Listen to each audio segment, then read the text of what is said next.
വീര്യം കുറഞ്ഞ മദ്യത്തിന് കുറഞ്ഞ നികുതി ഘടന പ്രഖ്യാപിച്ചതിൽ സർക്കാരിനെതിരെ വിമർശനവുമായി KCBC മദ്യവിരുദ്ധ സമിതി. മാരക ലഹരികൾക്കെതിരെ വാരിയേഴ്സിനെ സൃഷ്ടിക്കാൻ സർക്കാർ മുൻകൈയെടുക്കുമ്പോൾ മദ്യത്തിന്റെ കാര്യത്തിൽ കാരിയേഴ്സിനെയും അടിമകളെയും സൃഷ്ടിക്കാനുള്ള നയത്തിലേക്ക് കടക്കരുതെന്നും കടുത്ത വിമർശനം ഉന്നയിക്കുന്ന ആൻമരിയ സണ്ണി കൊച്ചിൻ. ആൻമരിയ, വീര്യം കുറഞ്ഞ മദ്യത്തിന് നികുതി കുറയ്ക്കുമ്പോൾ സ്വാഭാവികമായി മദ്യമൊഴുക്ക് കൂടും. ഇത് മദ്യ കൺസംപ്ഷൻ കൂട്ടും. കൂടുതൽ പേർ മദ്യത്തിന് അടിമകളാണ് സാധ്യതയും ഏറും. ഈ ഘട്ടത്തിൽ ഒരു വിമർശനം KCBCയുടെ ഭാഗത്ത് നിന്ന് എന്തൊക്കെയാണ് അതിൽ പറയുന്നത്?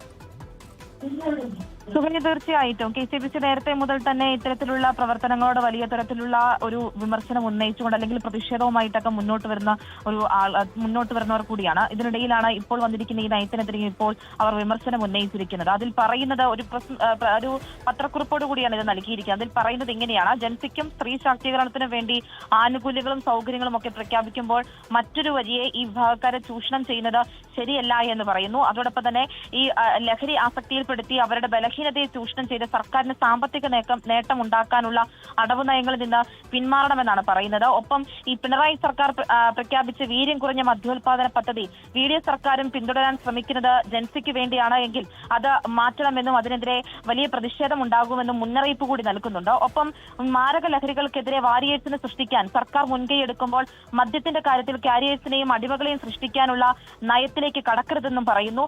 വലിയ പ്രതീക്ഷയാണ് VDF സർക്കാരിലെ ജനത്തിനുള്ളത്. ആ പ്രതീക്ഷ കൈവിടരുതെന്നും ഇത് ഈ രീതിയിൽ മുന്നോട്ട് പോവുകയാണ് എങ്കിൽ വലിയ പ്രതിഷേധത്തിലേക്ക് KCBC കടക്കുമെന്നുമാണ് KCBC മദ്യവിരുദ്ധ സമിതി അറിയിച്ചിരിക്കുന്നത്.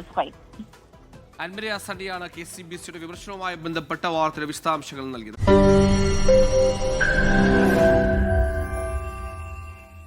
ലോകത്തെവിടെയായാലും ഏത് സമയത്തും 24 വാർത്തകളും ഓഗ്മെന്റഡ് റിയാലിറ്റി പാക്കേജുകളും എക്സ്പ്ലെയിനറുകളും വിശദമായി കാണാൻ ഞങ്ങളുടെ YouTube ചാനൽ നിങ്ങൾക്ക് സബ്സ്ക്രൈബ് ചെയ്യാം.